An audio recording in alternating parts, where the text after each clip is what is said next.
Thank you. माननीय श्री प्रकाश जावड़ेकर जी। उपसभापति महोदय, ये बिल सर्वसम्मति से पास होगा ये मेरा विश्वास है, क्योंकि देश की जरूरत का एक बहुत दिन जो नहीं हुआ था वो बिल ये है। पिछले 25-30 सालों से ये देख रहे लोग कि जहाज अगवा करते हैं, सेलर्स को अगवा करते हैं, हाई सीज में माल की चोरी करते हैं, और ये गुना हर साल 50 से 60 होते हैं दुनिया भर में। तो ऐसा नहीं कि ये समाप्त हुआ है।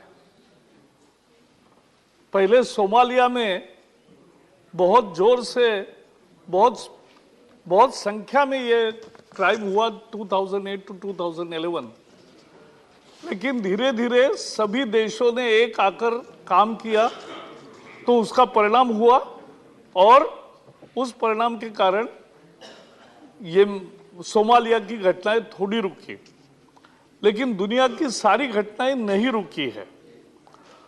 आज हमारे कोस्ट गार्ड की ये प्रॉब्लम है कि हमारा जो 200 नॉटिकल माइल के आगे जहां हमारा एक्सक्लूसिव इकोनॉमिक जोन खत्म होता है, समुद्र ऐसा है, इतना बड़ा है, विशाल है कि हर देश का 200 किलोमीटर का भाग जो है वो एक्सक्लूसिव इकोनॉमिक जोन है, लेकिन बाकी जो जोन है वो किसी का नहीं है।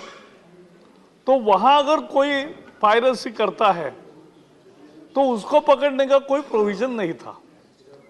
ये कानून मूलतः उसके लिए है, और इसलिए, और हमारी दूसरी भी है, वैसे दुनिया में हमारा ट्रेड बहुत ज्यादा मात्रा में नहीं है, लेकिन जो भी है वो 90% जहाज से ही होता है, और दुनिया के अनेक कमर्शियल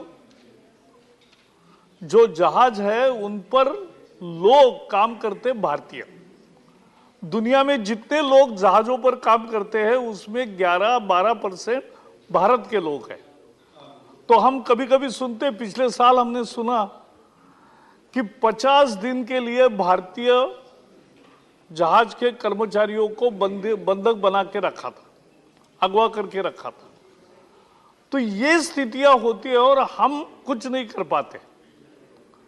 तो ये जब जहाज हाई सीज पर है तब उस पर कार्रवाई करने का अधिकार इस बिल से कोस्ट गार्ड से लेकर अपने सारे नेवी से लेकर सबको मिलता है। तो ये एक जरूरी अधिकार है। और ये जैसे मंत्री जी ने कहा कि यूएन सिक्योरिटी काउंसिल में भी इसकी चर्चा हुई थी, लेकिन अभी 2 साल भारत की प्रेसिडेंसी थी, तो प्रधानमंत्री जी ने ये 5 चीजें आवश्यक करने की बताई, सबने मान भी ली, और एक आउटकम डॉक्यूमेंट प्रेसिडेंशियल स्टेटमेंट घोषित हुआ। इसमें यह मुद्दा आया कि सब दुनिया इस बारे में कानून कड़े करे, और इसलिए ये कानून बहुत जरूरी था, वो हुआ है। हमारे मित्र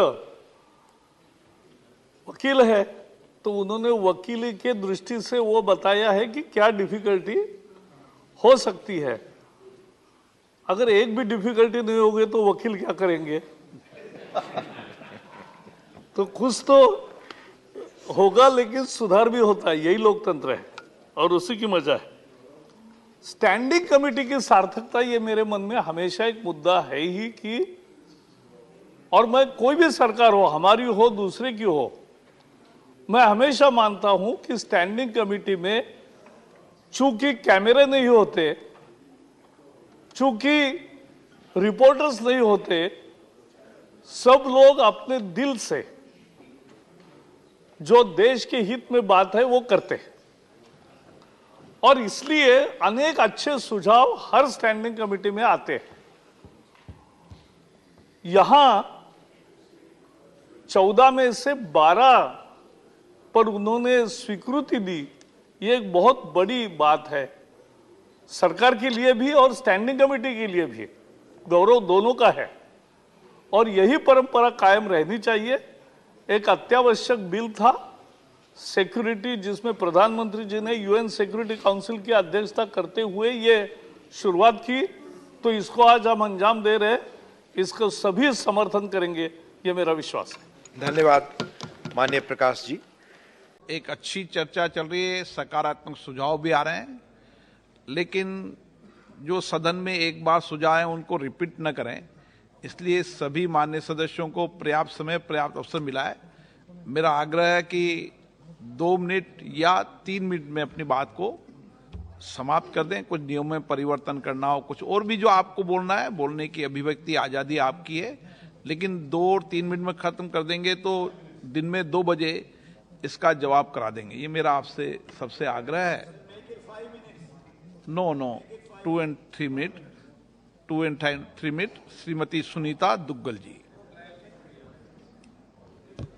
बहुत बहुत धन्यवाद अध्यक्ष अपना महोदय। आप ही 2 और 3 मिनट के बाद अपना भी माइक बंद होने लग जाएगा। अध्यक्ष जी मेरी आपसे विनती है कि मेरा राजनीति के अंदर आने का ये बहुत बड़ा एक ये भी मकसद था। मेरे को आप चाहे आखिरी में समय दें, लेकिन मुझे इसमें समय चाहिएगा। 2 मिनट से ज्यादा नहीं, अब तो ये मकसद इतना था, सुनिए अध्यक्ष जी, देखिए मैंने 2014 में रतिया से चुनाव लड़ा, माननीय गृह मंत्री जी भी वहां पर गए थे। आप 2 मिनट खर्च और मत करो सुनिए, अपना। वहां पर मुझे महिलाएं जो हैं वो अलग ले जाकर ये कहती थी कि बेटा साडे बच्चियां नू बचा ले। तो अध्यक्ष जी मैं चाहती हूँ कि मुझे थोड़ा सा टाइम इसमें दिया जाए, तो मैं ये कहना चाह रही थी। तो अध्यक्ष जी मैं चाहती हूँ कि मुझे थोड़ा सा टाइम इसमें दिया जाए, तो मैं ये कहना चाह रही थी कि ये ड्रग अब्यूज और सरकार द्वारा उस पर उठाए गए कदमों पर ये परिचर्चा है, लेकिन मैं देख रही हूँ कि सबके सब ड्रग्स के ऊपर चर्चा कर रहे हैं पूरा सब, लेकिन सरकार के द्वारा क्या कदम उठाए गए इसके बारे में कोई चर्चा किसी ने नहीं की है। तो मैं आपके माध्यम से ये कहना चाहती हूँ कि ये इसके बारे में भी सबने कहा है कि जो गोल्डन क्रिसेंट के बारे में मैं ज्यादा नहीं बोलना चाहती कि अब पाकिस्तान, अफगानिस्तान, ईरान, वहां से ये सब कुछ आता है। और 2019 के अंदर एम्स में जो रिपोर्ट आई आदरणीय अध्यक्ष जी, उसके अंदर पंजाब, असम, दिल्ली, हरियाणा, मणिपुर, मिजोरम, सिक्किम और उत्तर प्रदेश इनको चिन्हित किया गया जहां पर ये जो मैग्नीट्यूड ऑफ सब्सटेंस यूज है वो सबसे ज्यादा था। तो आदरणीय अध्यक्ष जी, क्योंकि पाकिस्तान और राजस्थान के माध्यम से और पंजाब के माध्यम से ये जो है यहाँ पर ड्रग्स आता है, खासकर मेरे इलाके में जो सिरसा लोकसभा इसकी अगर मैं बात करूं तो, और ड्रोन से भी अब तो आने लगा है। तो मैं ये कहना चाह रही थी कि इसमें दोनों में एक जगह पर कांग्रेस की सरकार है और एक जगह पर आप पार्टी की सरकार है। अगर पहले यहाँ पर संसद के अंदर जो है वो हमारे जो क्या बोलते हैं कि लोकसभा के सांसद थे, सबको मालूम है कि उनका तो नशे से दूर दूर तक कोई रिश्ता है ही नहीं, और अब वो जो है वहां पर चले गए हैं, वो मुख्यमंत्री बनके वहां पर। तो मैं ये कहना चाह रही थी कि अभी पिछले दिनों मेरी जो है माननीय गृह मंत्री जी से मुलाकात हुई और इसके बारे में मैंने उनसे चर्चा की। तो आदरणीय अध्यक्ष जी, उसके 1 हफ्ते के अंदर अंदर आदरणीय जो हमारे गृह मंत्री जी हैं उन्होंने चंडीगढ़ में जाकर और बहुत इंपॉर्टेंट जो है वहां पर ये drug trafficking and national security के ऊपर उन्होंने बातचीत की और सारे जितने भी आसपास के राज्य हैं उन सब के साथ उन्होंने इसके बारे में बहुत विस्तार से चर्चा की। मुझे लगता है कि जो हमारे गृह मंत्री जी इसके बारे में और विस्तार से बताएंगे। तो मैं ये कहना चाह रही थी कि उसके बाद 272 डिस्ट्रिक्ट ऐसे हैं जो चिन्हित किए गए पूरे के पूरे हिंदुस्तान के अंदर, और जिसके अंदर से हरियाणा के अंदर 10 डिस्ट्रिक्ट ऐसे हैं जो चिन्हित किए गए, और दुर्भाग्य से मेरी लोकसभा के 3 डिस्ट्रिक्ट आते हैं अध्यक्ष जी, और तीनों डिस्ट्रिक्ट जो है इसके अंदर है, चाहे सिरसा है, चाहे फतेहाबाद है, चाहे जींद की हम बात करें। और इसके साथ साथ मैं आपको कहना चाह रही हूँ कि हमारी सरकार ने इसके अंदर जो काम किए, स्टेट एक्शन प्लान जो है ना इसके अंदर बनाया है, जिसके माध्यम से केयर लॉन्च किया है, जिसमें कोऑर्डिनेशन, अवेयरनेस, रिहेबिलिटेशन और एनफोर्समेंट, ये काम हमारी हरियाणा सरकार ने किया है। 29 मई 2020 को Haryana state narcotic central bureau बनाया गया और उस ब्यूरो के माध्यम से 5 टियर स्ट्रक्चर बनाया गया। ये मैं आपके माध्यम से सभी जितने भी यहाँ पर उपस्थित हैं वो अपने राज्य में क्या कर सकते हैं, क्योंकि सभी सरकार क्या कर रही है उसके बारे में भी तो बताना जरूरी है अध्यक्ष जी। तो मैं ये बताना चाह रही थी कि 5 टियर जो स्ट्रक्चर है वो बनाने के लिए कहा है, जिसके अंदर 7538 जो विलेज मिशन टीम है, 1710 वार्ड मिशन टीम है, क्लस्टर मिशन टीम है, सब डिवीजन मिशन टीम है, डिस्ट्रिक्ट मिशन टीम है, और इसके साथ साथ इसमें 50% जो भागीदारी है वो एडमिनिस्ट्रेशन की है और 50% भागीदारी जो है वो पब्लिक की है। और इसके साथ साथ मैं आपको आपके माध्यम से कहना चाह रही हूं कि ड्रग एडिक्ट्स ना कहा जाए। माननीय गृह मंत्री जी ने भी ड्रग एडिक्ट्स की